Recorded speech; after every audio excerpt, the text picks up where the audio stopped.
નમસ્કાર, પ્રણામ, સ્વાગત છે તમારું એક નવા વિડીયોમાં। મિત્રો, આજની કહાની એક સત્ય ઘટના છે, એટલે થોડો સમય કાઢીને અંત સુધી જરૂરથી સાંભળજો અને કોમેન્ટ બોક્સમાં હર હર મહાદેવ, જય શ્રી કૃષ્ણ જરૂરથી લખી દેજો। આજે રેખાએ કોર્ટમાંથી બહાર આવતી વખતે રાકેશને કહ્યું કે ચાલો, સારું થયું, આટલા દિવસોની માથાકૂટ પછી આજે આપણે બંનેના છૂટાછેડા થઈ ગયા। જે અત્યારે માત્ર અડધો કલાક પહેલા છૂટાછેડાના કાગળો પર એક સહી કરીને એનો એક હસબન્ડ બની ગયો હતો। ત્યારે રાકેશે કહ્યું કે આ રેખા, આજે તારી તમામ ઈચ્છાઓ પૂરી થઈ ગઈ, હવે તો તું ખુશ છે ને, કે હજુ પણ આમાં તને કોઈ શંકા છે? ત્યારે રેખાએ એક નજર રાકેશ તરફ નાખી અને કહ્યું કે હવે તમારી રોજ રોજની કચકચતી મારો પીછો છૂટ્યો છે, હવે હું શાંતિથી જીવી શકીશ, હવે મને કોઈ ટોકવા વાળું નહીં હોય। ત્યારે રાકેશે કહ્યું કે ઠીક છે રેખા, તું ખુશ રહેજે, પરંતુ ત્યારે જતા પહેલા એકવાર મારા ઘરે આવીને બધાને મળી લે, ત્યાર પછી તું પોતાના પિયરમાં જતી રહેજે। એમ પણ તમારી મા પાસે જઈને હું શું કરીશ? તમારી મા તો એમ પણ આખો દિવસ સૂઈ જ રહે છે। ઠીક છે, તમે કહો છો તો ચાલો, આજે છેલ્લી વાર તમારા ઘરે તો આવી શકું છું, તો ચાલ ને। આપણા બાળકો માનસી અને યશ પણ તને જોઈને ખૂબ જ ખુશ થશે। એક તો યશ અને માનસી તો મને ગઈકાલે જ મળવા માટે આવ્યા હતા, પરંતુ ઠીક છે, તમે કહો છો તો હું તમારા ઘરે જરૂર આવીશ। ત્યારબાદ રાકેશે પોતાની ગાડીનો આગળનો દરવાજો ખોલ્યો અને ગાડીમાં રેખા બેસી ગઈ, પછી એને ગાડીનો દરવાજો બંધ કરી દીધો। ત્યારે એમની બંનેની ઘર સુધીની મુસાફરી ચૂપચાપ પસાર થઈ ગઈ। ત્યારે એ બંને પોતપોતાના વિચારોમાં ખોવાયેલા હતા। રાકેશ સાથે છૂટાછેડા લઈને રેખા અત્યંત રાહત અનુભવી રહી હતી। ત્યારે એને પોતાના મનમાં અપાર શાંતિનો અહેસાસ થયો હતો। હવે એને રાકેશની રાત દિવસની કચકચ વિના જીવનની દરેક ક્ષણ શાંતિથી પસાર થવાના આભાસથી હળવળાશ અનુભવી રહી હતી। અને આ બાજુ રાકેશને એક વિચિત્ર એકલાતો અનુભવ થઈ રહ્યો હતો। દર્શક મિત્રો, તમે જણાવી દઈએ કે રેખા છેલ્લા 20 વર્ષથી રાકેશની જિંદગીમાં એક અભિન્ન અંગ હતી, એટલે વિચારે રહ્યો હતો એના વિના હવે એની જિંદગી પહેલા જેવી ખુશીઓથી ભરેલી નહીં રહે। એમનું જીવન ખૂબ જ સારી રીતે ચાલતું હતું, પરંતુ એમની વચ્ચે આ છૂટાછેડાની આફત ન જાણે ક્યાંથી આવી ગઈ। એણે ડૂબતા હૃદય સાથે વિચાર્યું, એટલામાં જ એનું ઘર આવી ગયું। ત્યારે પોતાની દીકરી માનસીએ આવી તેના પપ્પાને પૂછ્યું, આવી ગયા પપ્પા, શું છૂટાછેડા થઈ ગયા? ત્યારે રાકેશે કહ્યું, હા બેટા, થઈ ગયા છૂટાછેડા। ત્યારે જ માનસી તેના પપ્પાની પાછળ પાછળ એની મમ્મીને આવતી જોઈને ખુશીથી બોલી પડી, અરે વાહ, મારા મમ્મી પણ આવી ગઈ છે। એવું કહીને માનસી તેની મમ્મીને ગળે વળગી પડી। એટલામાં જ રાકેશની માં પોતાના રૂમમાંથી નીકળીને બહાર આવ્યા। ત્યારે રેખાએ તેમના ચરણ સ્પર્શ કર્યા। ત્યારે રાકેશની માતાએ ચરણ સ્પર્શ કરતી વખતે પોતાની વહુને પોતાના ગળે લગાડી લીધી અને કહ્યું, જીવતી રે દીકરા, સદા સુહાગન, એટલું બોલીને આગળના શબ્દો તેમના ગળામાં ઝટકી ગયા। કદાચ ત્યારે એમને ખ્યાલ આવી ગયો કે હવે રેખાને આ આશીર્વાદ આપો એ અપ્રમાણિત હતો। ત્યાર પછી એમણે કહ્યું, ચાલ રેખા, હાથ મોં ધોઈને ટેબલ પર આવી જા, હું ખાવાનું બનાવું છું। ત્યારે રેખાએ કહ્યું, અરે માં, તમે એકલા એકલા શું કરશો? ચાલો, હું પણ આવું છું રસોડામાં તમને મદદ કરવા માટે। અરે બેટા, તું બાળકો પાસે એસીમાં જઈને બેસ, કારણ કે આટલા તડકામાં તું બહારથી આવી છે। અરે ના માં, હું ઠીક છું, તમે જઈને એસીમાં બેસો, હું જમવાનું બનાવું છું। માં, મારો ફક્ત રાકેશ સાથેનો સંબંધ તૂટ્યો છે, તમારા લોકો સાથેનો સંબંધ નહીં। ચાલો, તમે બહાર જાઓ, હું જમવાનું બનાવું છું। છૂટાછેડા પછી એને આ રીતે ઘરના કામોમાં લગાવેલી પોતાની સાસુની ખચરાટોને અનુભવી અને રેખાએ એના સાસુને ખંભેથી હાથ પકડી અને રસોડાની બહાર પ્રેમથી ધકેલી દીધા અને એ પોતે રસોડામાં ઘૂસી ગઈ. ત્યાર પછી બધાએ સાથે મળીને ખાવાનું ખાધું. ત્યારે રેખાના મનમાં સતત વિચારો હારમાળા ચાલી રહી હતી. એ વિચારી રહી હતી કે હવે તે તેની માતાના નાના એવા ઘરમાં એની સાથે એક શાંત અને સરળ જીવન જીવશે અને પોતાની રચનાત્મકતાને આગળ વધારશે, કારણ કે ઈશ્વરે એને અદ્ભુત લેખનનું કૌશલ્ય આપ્યું હતું. એને સદુપયોગ કરી અને રાત દિવસ નવી નવી સાર્થક રચનાઓ લખશે. રાકેશ સાથે એને રાત દિવસની કચકચ અને ઝઘડાને લીધે એનું મન એકદમ કંટાળી જતું હતું. એના કારણે એ પોતાનું શ્રેષ્ઠ લેખન નહોતી લખી શકતી. ત્યારે વિચારવા લાગી કે રાકેશથી અલગ થવાના સમયગાળા દરમિયાન એને એક ટૂંકી નવલકથા પૂર્ણ કરીને એમેઝોન પર પ્રકાશિત કરવી હતી. એનો દીકરો, દીકરી અને અમુક નજીકના મિત્રો જેઓ એના શ્રેષ્ઠ વિવેચક હતા, તેમના કહેવા પ્રમાણે એને એના શ્રેષ્ઠ લેખનની સર્વશ્રેષ્ઠ રચના હતી. એટલે જેણે પણ આ નવલકથા વાંચી તે વાહ વાહ કરતું હતું. એના માટે આ રાકેશથી અલગ થવાના સમયગાળા દરમિયાન જ સંભવિત બની શક્યું હતું. એક જીવન પરિણીત જીવનના બોજ હેઠળ તેની રચનાત્મકતા પણ જાણેજી નિર્જીવ બની ગઈ હતી. છૂટાછેડા પછી હવે એ પોતાની સંપૂર્ણ ક્ષમતાથી એને ધારદાર બનાવશે અને પોતાનું બેસ્ટ લેખન લખશે. એટલામાં જ એની દીકરી માનસીએ એને પૂછી લીધું કે મમ્મી, હવે તારો આગળનો શું ઈરાદો છે? ત્યારે પોતાની દીકરીના પ્રશ્નનો જવાબ આપતા રેખાએ કહ્યું કે બેટા, મારે ઘણા બધા કામ કરવાના છે.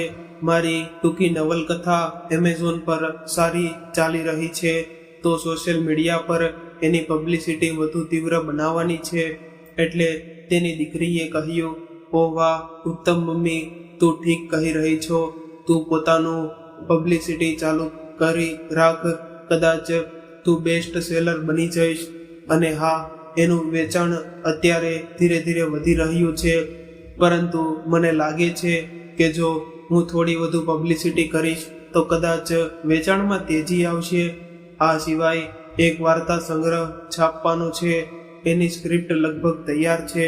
બસ ફાઇનલ એડિટિંગ કરીને તેને પ્રકાશન કે તે ત્યાં મોકલવાનું છે.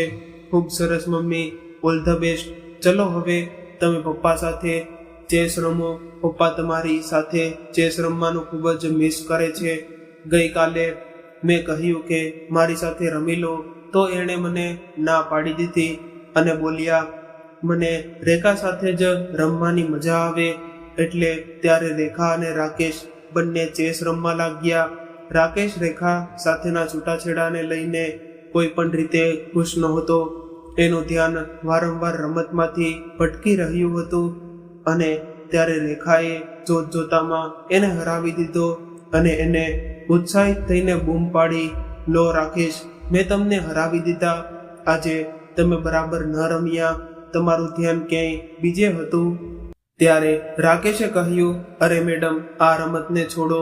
તમે તો મને જીવનની રમતમાં પણ જબરદસ્ત પરાજિત આપ્યો છે.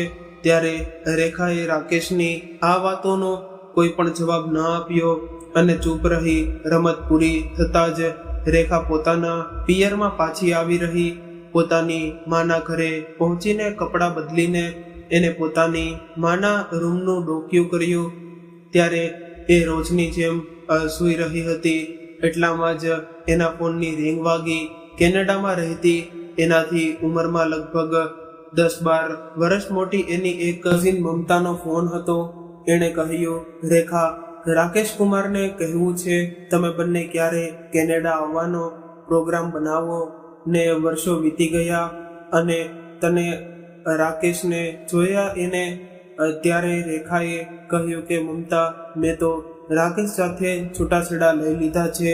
હવે હું ક્યારેય એકલી જ કેનેડા આવીશ. એટલે મમતાએ કહ્યું, શું છે તે રાકેશ સાથે છૂટાછેડા લઈ લીધા? તું આ શું કહી રહી છે? તું ભાનમાં તો છે ને? તમારા લગ્નના આટલા વર્ષો પછી છૂટાછેડા.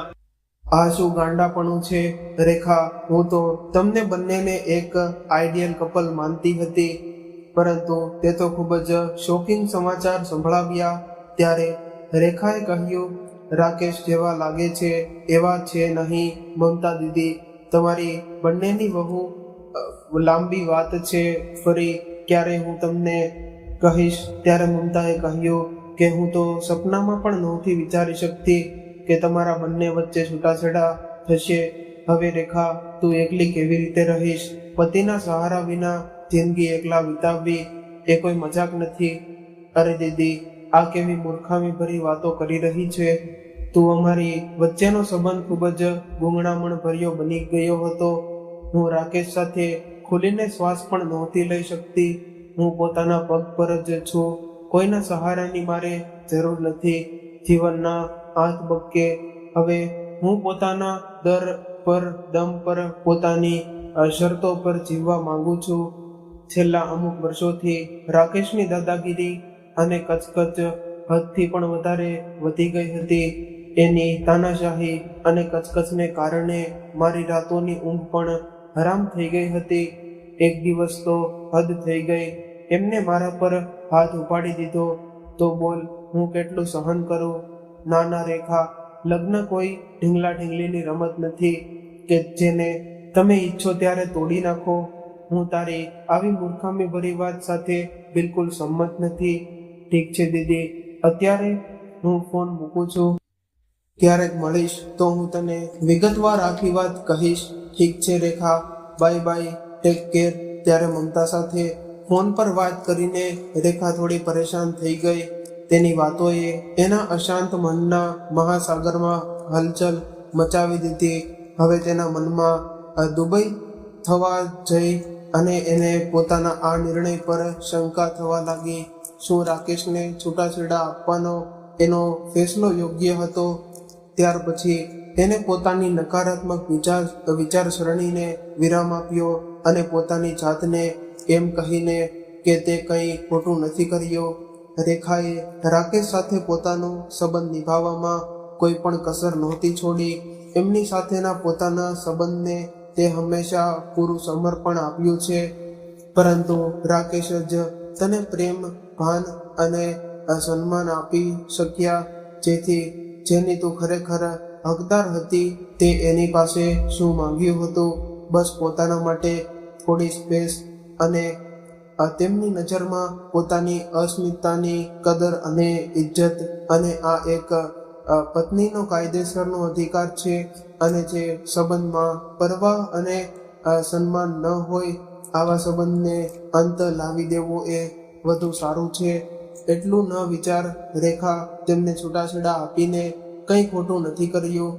આ છૂટાછેડા એને પોતાની અને પોતાના બાળકોની મરજીથી લીધા છતાં, પરંતુ એમ છતાં પણ એમના મનના એક ખૂણામાં એક કાંટો એને ખેંચી રહ્યો હતો. કદાચ એના સંસ્કાર અને પરંપરાગત મન એવા એના પતિ સાથેના સંબંધને સ્વેચ્છાએ તોડી નાખવાના નિર્ણય પર પ્રતિકાર આપી રહ્યું હતું. ત્યારે એ સ્પષ્ટ રીતે કંઈ વિચારી નહોતી શકતી. એટલે પોતાના રૂમમાં આવી ગઈ અને પલંગ પર સૂઈ ગઈ. ત્યારે એના વીતેલા દિવસોની સ્મૃતિઓ એના મનમાં યાદ આવવા લાગી. ત્યારે એને બિલકુલ પણ ભાન ન રહ્યું. મિત્રો, એ આજથી લગભગ 25 વર્ષ પહેલા રાકેશ સાથે વૈવાહિક સંબંધમાં બંધાઈને જાણે આકાશમાં ઉડવા લાગી હતી.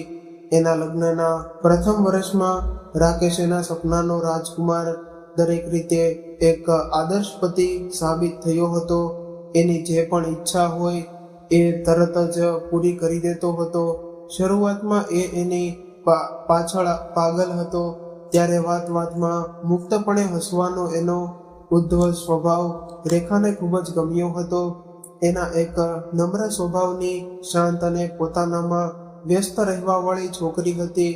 તે લગ્ન પહેલા હંમેશા પોતાની બહેનપણીઓને કહેતી કે મને તો વાતોડિયો અને મજાકિયા સ્વભાવના છોકરા ગમે છે. તેઓ જીવનની દરેક પળ હસતા હસતા વિતાવે છે. હું તો પોતાની જેવા શાંત અને ગંભીર સ્વભાવના છોકરા સાથે લગ્ન કોઈ પણ સંજોગોમાં નહીં કરું. મારી જેમ જો એ પણ ઓછું બોલવા વાળો હશે તો એકબીજાનું મોઢું જોતા જોતા જ આખી જિંદગી બની જશે. ત્યારે રાકેશ સાથેની પ્રથમ મુલાકાતમાં એના મોજીલા અને બહુભાષી સ્વભાવથી પ્રભાવિત થઈ ગઈ હતી. એનો દરેક બાબતમાં મજાક કરવાનો સ્વભાવ એને ખૂબ જ ગમ્યો હતો. કિશોરાવસ્થાથી તેના હસમુખ સ્વભાવના પતિની છબી અને પોતાના મનમાં વસાવી રાખી હતી. રાકેશ બિલકુલ એવો જ હતો, પરંતુ જીવનના 20 વર્ષ જોયેલી રેખાએ એને વાતનો જરાય ખ્યાલ નહોતો કે આ દરેક ચમકતી વસ્તુ સોનું નથી હોતી. ઘણી વખત માનવનો સ્વભાવ પણ પોતાના ચમકતા આવરણથી ઢંકાયેલો હોય છે, પરંતુ એ હોય છે પિત્તળ, પરંતુ એ ખાલી ચમકતા સોનાનો આભાસ કરાવે છે.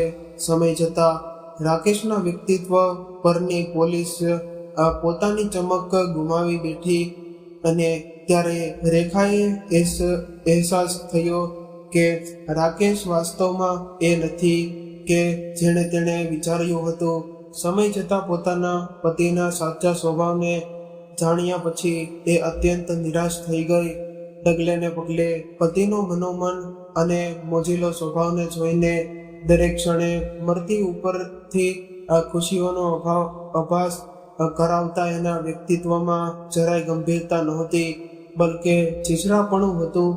રાકેશ મહિલાઓની ઉપસ્થિતિમાં પોતાનું સંતુલન ગુમાવી બેસતો, તેમનું ધ્યાન આકર્ષિત કરવા માટે વારે ઘડીએ બોલતો, નિમ્ન કક્ષાની મજાક કરતો, ખરાબ ભાષાનો ઉપયોગ કરતો. દર વખતે કોઈ પણ મહિલાની ઉપસ્થિતિમાં પોતાના પતિની નિમ્ન હરકતો જોઈને રેખા મનમાં ને મનમાં લોહીના આંસુએ રડી અને તે કોઈ પણ વાતમાં એની ઈચ્છા અનિચ્છાનું જરાય ધ્યાન ન રાખતો. એ દરેક વાતમાં પોતાનું ચલાવતો. એ રેખાને હંમેશા પોતાના પગની નીચે દબાવીને રાખવા માંગતો હતો અને ઘર બહાર દરેક જગ્યાએ પોતાનો નિર્ણય એના પર લાદવાનો પ્રયાસ કરતો રહેતો.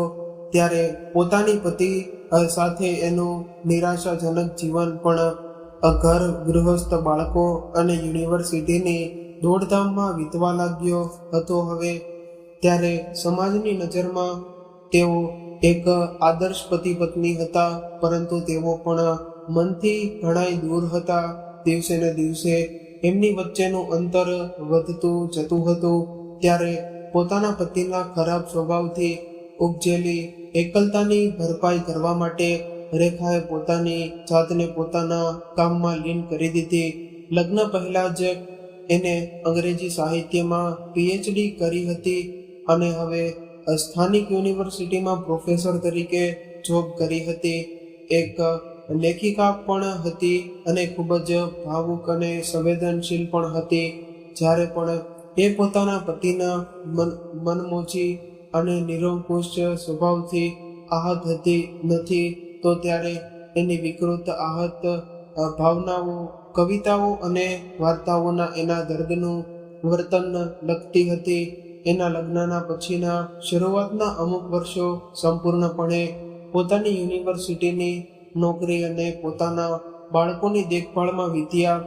જેમ તેમ એના બાળકો મોટા થઈ ગયા, તેમ તેમ તેની એમના પરની નિર્ભરતા ઓછી થવા લાગી. એમ પણ આજકાલ સોશિયલ મીડિયા, હોબી, ફોન, મિત્રો સિવાય યુવાન જતા બાળકો પાસે માતા પિતાને આપવાનો સમય જ ક્યાં હોય છે. થોડા દિવસો પછી એને કોઈ દૂરની યુનિવર્સિટીમાં વિઝિટિંગ પ્રોફેસરશીપની ઓફર આપવામાં આવી. ત્યારે પોતાના શાંત અને નિરાશાજનક જીવનમાંથી કોઈ સુખદ પરિવર્તનની ઈચ્છામાં એને સ્વીકારી લીધી, કારણ કે ત્યારે એમના ઘરની દેખભાળ રાખનાર એના સાસુ હતા અને 2 નોકરાણીઓ સાથે એમણે પોતાના પુત્રની ગૃહસ્થીની દેખભાળ એટલી કુશળતાથી સંભાળી હતી કે એના માટે રેખાને કોઈ ખાસ સમય નહોતો આપવો પડતો. હવે તે 2-3 યુનિવર્સિટીની વિઝિટિંગ પ્રોફેસર હોવાને કારણે દર મહિને એના 10 થી 12 દિવસથી ઘરથી બહાર દૂર શહેરમાં વિતાવવા લાગ્યા. એટલે એનું કલ્પનાશીલ સાહિત્ય અને અનુરાગી મન આ યાત્રાઓથી ખૂબ જ ખુશ રહેવા લાગ્યું હતું. નવા સ્થળોના ફ્રેશ વાતાવરણમાં એને પોતાના સાહિત્ય સર્જન માટે ભરપૂર મસાલો મળતો હતો. ત્યારે એ પોતાની એ યાત્રાઓને ખૂબ જ એન્જોય કરવા લાગી હતી. બહારની યુનિવર્સિટીમાં આખા દિવસોમાં એને વધુમાં વધુ 2-3 લેક્ચર આપવાના હતા. બાકીનો ખાલી સમયે શહેરના પ્રવાસના સ્થળો અને ફરવામાં વિતાવતી હતી. દૂરના શહેરોની આ યાત્રાઓએ એના 2 રંગ જીવનમાં નવા રંગો ભરી દીધા હતા. ત્યારે એ ખૂબ જ અધીરાઈથી પોતાની આ ટિપ્સની રાહ જોતી અને ત્યારે એના ઘરમાં બધું જ સામાન્ય ચાલી રહ્યું હતું. પરંતુ ન જાણે એ વખતે એના પતિ રાકેશને શું થયું હતું કે એની વિઝિટિંગ જોબને લઈને એની સાથે કારણ વગર ઝઘડવા લાગ્યો અને કહ્યું કે રેખા, આ તે દર વખતે ક્યારેક ઓરિસ્સા તો ક્યારેક આસામ તો ક્યારેક તમિલનાડુ જવાનું શું નાટક પકડી રાખ્યું છે? અરે, સારી એવી યુનિવર્સિટીની નોકરી છે, તારા પૈસા કમાઈ રહી છે, અને તો પછી કોઈ કારણ વગર દર મહિને 10 થી 12 દિવસો સુધી તારે ઘરની બહાર જવાની શું જરૂર છે? ત્યારે રેખાએ પોતાના પતિને કહ્યું, રાકેશ, તમે આ શું કહી રહ્યા છો? આપની આ ઘર ગૃહસ્થી તો ઠીકઠાક ચાલી રહી છે. માજી બધું સારી રીતે મેનેજ કરી રહ્યા છે. બાળકોને પણ હવે મારી કોઈ જરૂર નથી રહી. બંને સવારથી ઘરેથી નીકળી અને સાંજે જ ઘરે પાછા આવે છે. બંને પોતપોતાના ફિલ્ડમાં સારી રીતે સેટ થઈ ગયા છે. એકાદ વર્ષમાં તો આપણા બંને બાળકો પણ પોતપોતાની નોકરી માટે બહાર જતા રહે છે. મેં આ વિઝિટિંગ પ્રોફેસરશીપ એટલા માટે તો લીધી છે કે ભવિષ્યમાં જ્યારે આપણા બંને બાળકો આપણાથી દૂર જતા રહે તો મને ખાલીપનો ન લાગે. નવી નવી યુનિવર્સિટીમાં જવું, એમનું અલગ અલગ વાતાવરણ, અલગ અલગ કલ્ચર, નવા નવા લોકોને મળવું, એમની સાથે વાતચીતોની આપ-લે કરવી, આ બધામાંથી ઘણું બધું મને શીખવા પણ મળે છે. સાથે જ નવા નવા સ્થળો ફરવા અને જોવા મળે છે. અને સૌથી મહત્વની વાત તો એ છે કે હું પોતાની આ ટ્રીપ્સને ખૂબ જ એન્જોય કરું છું. રાકેશ ક્યારેક મને પણ અમારી સાથે પણ ચાલો ને આ ટ્રીપ્સ પર, અને રાકેશ આ ટ્રીપ્સ દરમિયાન સાથે સાથે હું કેટલું બધું ઉત્તમ પણ લખી શકું છું. આ લેખન દ્વારા સાહિત્યની દુનિયામાં મેં મારી પોતાની ઓળખ મેળવી છે. ત્યારે રાકેશે ગુસ્સે થઈને કહ્યું કે આ ફરવું અને રખડવું તમને જ મુબારક છે મેડમ.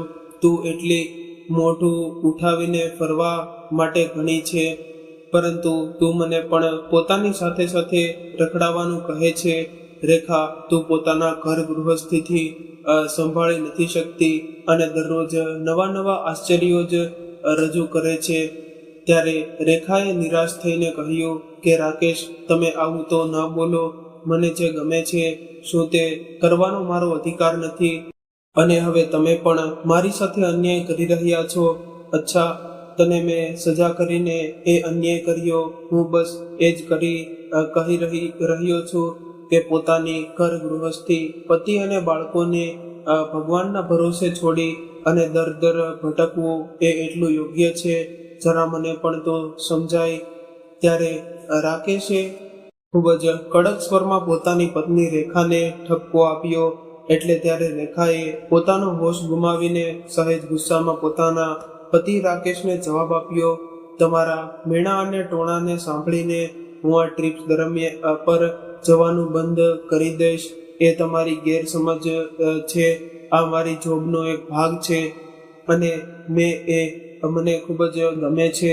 આના પર રાકેશે ખૂબ જ ગુસ્સામાં દાંત પીસીને કહ્યું, મેડમ, તમારે પોતાની ઘર ગૃહસ્થી છોડીને દર ભટકવાનું એટલું જ પસંદ હોય તો પછી તમારે આ ઘરમાં રહેવાની પણ જરૂર છે. સારી રીતે જ ચાલી રહ્યું છે બધું. હદ છે, બસ પોતાનું જ વિચારવાનું. તું એવું નથી વિચારતી કે માની ઉંમર વધી રહી છે તો પછી એને પણ થોડી આરામની જરૂર હોય, પરંતુ આટલું વિચારે કોણ? તમને પોતાની કવિતા, વાર્તાઓ અને રખડવામાંથી સમય મળે તો તમે આવું બધું વિચારીને, આટલું કહીને રાકેશ પોતાના હાથની ફાઇલ ત્યાં ટેબલ ઉપર ભારે ગુસ્સામાં પછાડીને ગુસ્સામાં બોલતા બોલતા ત્યાંથી ચાલ્યો ગયો. ત્યારે રેખા માત્ર આશ્ચર્યચકિત થઈને એને જતો જોઈ રહી હતી. ત્યારે રાકેશ આ ગુસ્સાભર્યા શબ્દો સાંભળીને રેખાની આંખોમાં આંસુ આવી ગયા અને વિચારતી રહી, શું એ પોતાની મનપસંદ ઈચ્છા પૂરી કરીને કંઈ ખોટું કરી રહી છે? પોતાની શરતો પર જીવવું એ શું અપરાધ છે? એટલામાં જ એની દીકરી માનસી રૂમમાં આવી અને એણે પોતાની મમ્મીને રડતી જોઈને તે બોલી કે શું થયું મમ્મી, પપ્પા તારી પર કેમ બગડી રહ્યા છે? ત્યારે રેખાએ એની દીકરીને કહ્યું કે હું વિઝિટિંગ પ્રોફેસરશીપની આ ટ્રીપ્સને ખૂબ જ લાયક કરું છું. બસ હું તારા પપ્પાને આટલું જ કહી રહી હતી અને તારા પપ્પાએ મને આટલું બધું સંભળાવી દીધું. અને તે કહેતા હતા કે તારા ઘરની બહાર રહેવાનો એટલો શોખ હોય તો તું આ ઘરમાં ન રહે. રેખાએ પોતાનું આંસુ સાફ કરતા કરતા પોતાની દીકરીને કહ્યું. એટલે ત્યારે માનસીએ કહ્યું, અરે મમ્મી, આખરે તું પપ્પાને આવી વાતોને મનમાં ન લે. અને આટલા વર્ષો પપ્પા સાથે રહ્યા પછી પણ તને એમને એટલી રીતે હેન્ડલ કરવા એ ન આવડ્યું.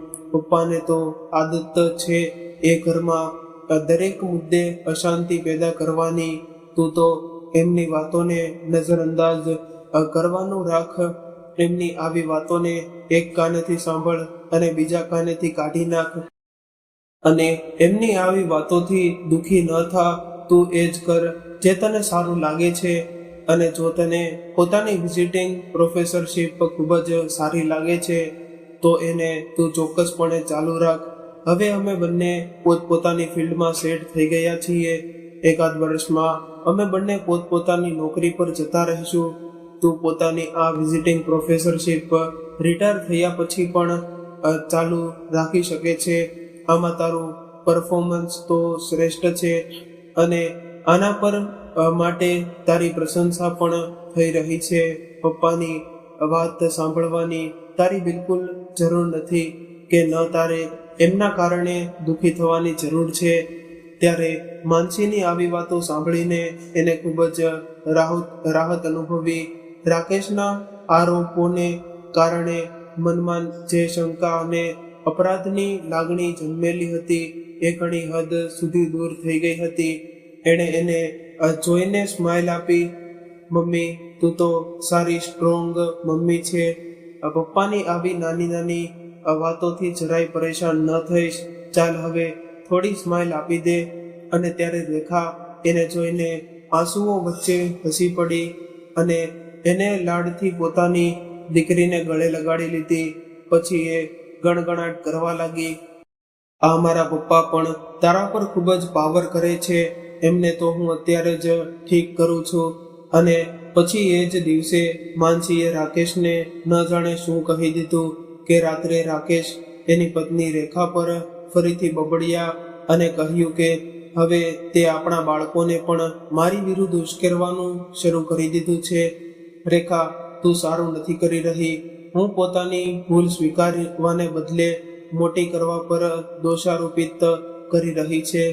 તમને એમનો ખૂબ જ ગુસ્સાવાળો વિકૃત ચહેરો જોઈને રેખા ચૂપ જ રહી. તે દિવસથી પણ પછી તેઓ એનાથી ખૂબ જ નારાજ રહેવા લાગ્યા હતા.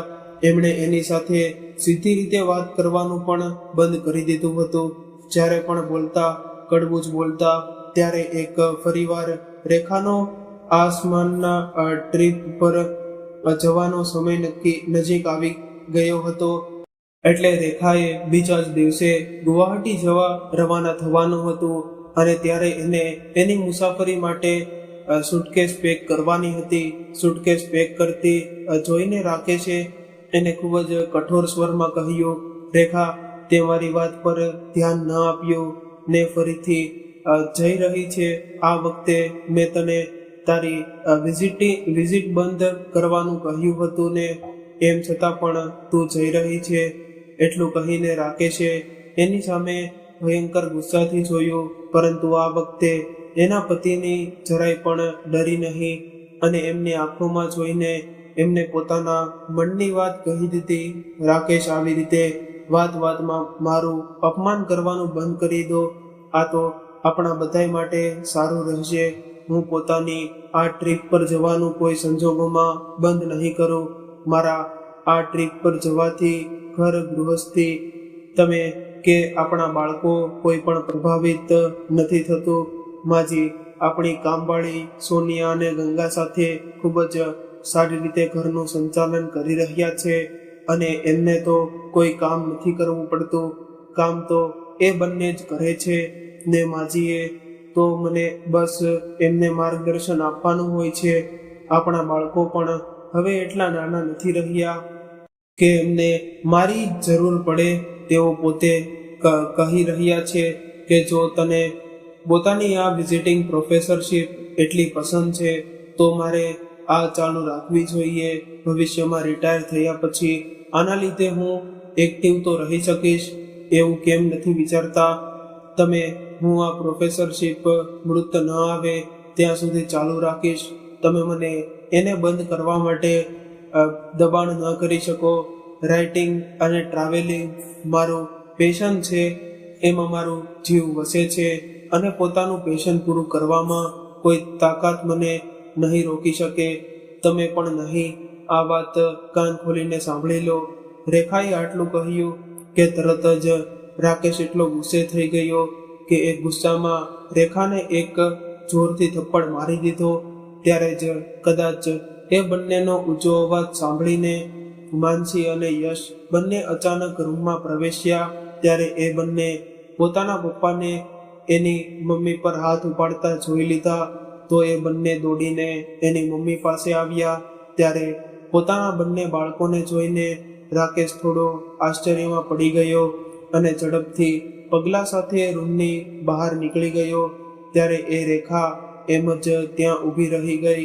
પતિ દ્વારા થપ્પડ ખાઈને પોતાના ગાલ પર હાથ ફેરવતા જોરથી વિલાપ કરવા લાગી.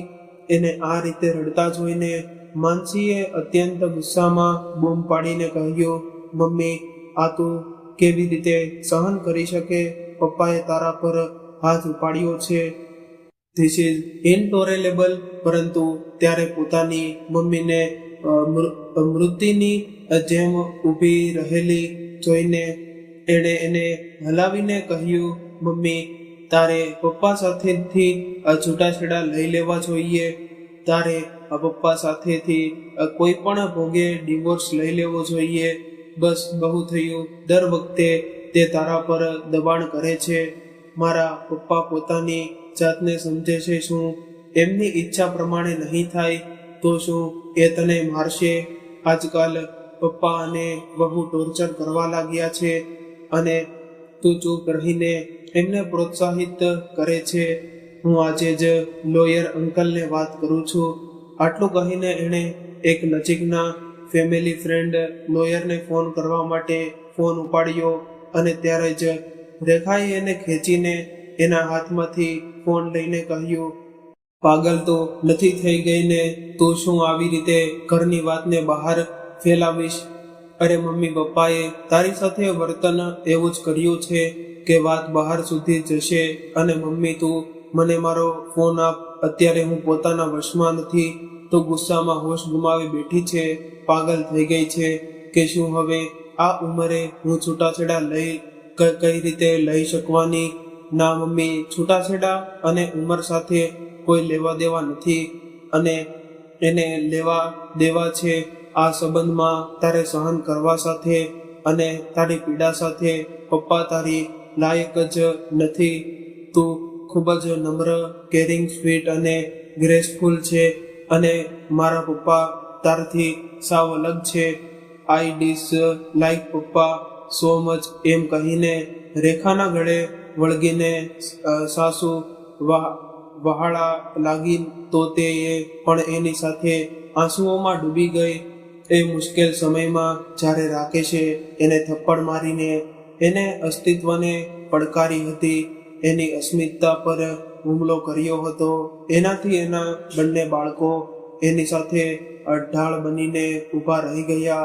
એ બંને એને વારંવાર સમજાવી કે એને આ દિવસે ને દિવસે બોજરૂપ બની રહેલી લગ્ન સંબંધમાંથી મુક્ત થઈને જવું જોઈએ. તેઓએ એને સમજાવી કે બંને પોતપોતાના સ્વભાવને કારણે એકબીજાને બિલકુલ અનુકૂળ નથી અને તેથી તેઓ એકબીજા સાથે ક્યારેય શાંતિથી નહીં રહી શકે. એના જેવી સંવેદનશીલ, શિષ્ટ અને ઊંડાણવાળા વ્યક્તિત્વનું રાકેશ જેવા કડક અને છીછરા સ્વભાવવાળા અસંવેદનશીલ વ્યક્તિ સાથે જીવન જીવવાનો કોઈ અર્થ નથી. ત્યારે પોતાના બંને બાળકોની વાત સાંભળીને રેખાએ પણ મનમાં ઊંડું વિચાર્યું. ઘણા અઠવાડિયાના માનસિક વિચાર વિસમ્ર પછી તે એક નિષ્કર્ષ પર પહોંચી કે તે પોતાની અસ્મિતતાને જોખમમાં મૂકીને જીવનને મરીને જીવવાનો કોઈ અર્થ નથી. એને પણ ખુશ રહેવાનો, પોતાના મનનું ધાર્યું કરવાનો પૂરેપૂરો અધિકાર છે.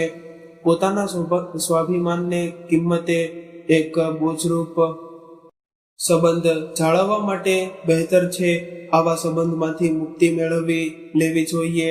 એને પોતાના મનમાં ઘણો વિચાર કર્યો અને એને એના હાથમાં પતિનો અંતહીન અવગુણો, તિરસ્કાર અને તાનાશાહી અને મનની સૂકી રહેતી આવી એ બંને લગ્નના સંબંધમાં ઘેરાયેલા જરૂર હતા, પરંતુ મનથી એકબીજાથી ઘણાય દૂર હતા.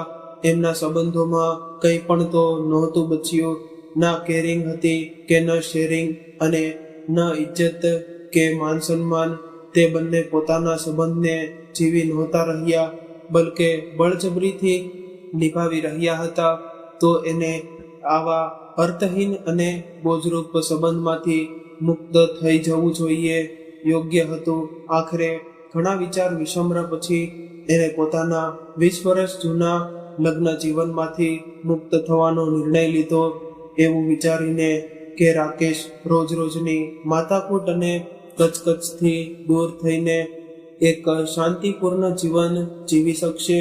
કોઈ પણ પ્રકારની જટિલતાથી રહિત એનું શાંતિપૂર્ણ વ્યક્તિત્વ રાકેશના રોજબરોજના ઝઘડા અને માથાકૂટ વગર રાહતનો શ્વાસ લઈ શકશે અને પોતાની ખુલ્લી આંખોથી જોયેલું સાહિત્ય એ એમનું સેવાનું સપનું સાકાર કરી શકશે. અને સૌથી મહત્વની વાત તો એ હતી કે છૂટાછેડા પછી એ કોઈ પણ રોકટોક વિના આરામદાયક અને સુખી જીવન જીવી શકશે. સ્વયંનો સાક્ષાત્કાર કરી શકશે. પોતાના પેશન્ટ, પોતાનું ટ્રાવેલિંગ અને રાઇટિંગ ઉપર પોતાનું ધ્યાન કેન્દ્રિત કરી શકશે અને મુક્તપણે જીવી શકશે.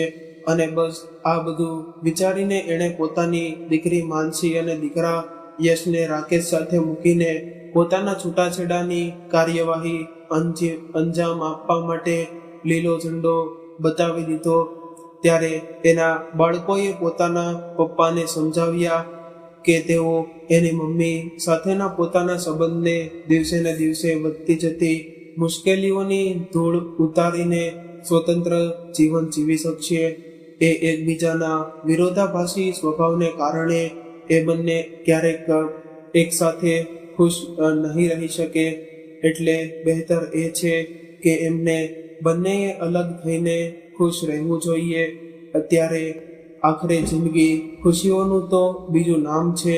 રાકેશને પોતાના સત્રે રેખા સાથે કોઈ ફરિયાદ નહોતી.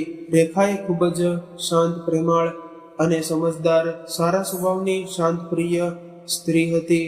એણે રાકેશ સાથે સંવાદિત સ્થાપિત કરવાના તમામ શક્ય પ્રયાસો કર્યા હતા, પરંતુ રાકેશના આધાર જેવા અને ખરાબ સ્વભાવને કારણે એના તમામ પ્રયાસો નિષ્ફળ ગયા. આખરે પોતાના બાળકો દ્વારા ઘણું સમજાવ્યા પછી એ રેખાએ છૂટાછેડા આપવા માટે તૈયાર થઈ ગયો. પોતાના એક નજીકના ફેમિલી વકીલને ત્યાં થોડા ચક્કર કાગળની કાર્યવાહી અને 1 વર્ષ માટે અલગ થયા પછી બંનેની પરસ્પર સંમતિથી કોઈ પણ જટિલતા વિના એ બંનેના છૂટાછેડા થઈ ગયા. રેખા બધું વિચારી જ રહી હતી કે ત્યારે એના ફોન પર એક મેસેજ આવ્યો. એટલે ત્યારે એને મેસેજ વાંચ્યો તો રાકેશથી અલગ થવાના સમયગાળા દરમિયાન નકેલી એની ટૂંકી નવલકથા બેસ્ટ સેલરની શ્રેણીમાં આવી ગઈ હતી. એટલે ત્યારે અવર્ણનીય ખુશીથી ઉછળી પડી. આજે એનું ખુલ્લી આંખોએ જોયેલું વર્ષો જૂનું સપનું પૂરું થયું હતું. ત્યારે એના આવનારા ભવિષ્યની અવગણિત ખુશીની ક્ષણો એની આંખોમાં ચમકવા લાગી. તો મિત્રો, આ સાથે આપણી કહાની અહીંયા પૂર્ણ થાય છે. જો તમને અમારી આ કહાની પસંદ આવી હોય તો ચેનલને સબસ્ક્રાઇબ કરવાનું ભૂલશો નહીં. અને જે મિત્રોએ હજુ સુધી જો વિડીયોને લાઈક ન કર્યો હોય તો લાઈક કરી દેજો અને આ વિડીયોને શેર પણ કરી દેજો. આ સાથે કોમેન્ટ બોક્સમાં હર હર મહાદેવ, જય શ્રી કૃષ્ણ લખવાનું ભૂલશો નહીં. ફરી મળીશું આવી જ એક નવી કહાની સાથે. ત્યાં સુધી સૌને મારા જય શ્રી કૃષ્ણ.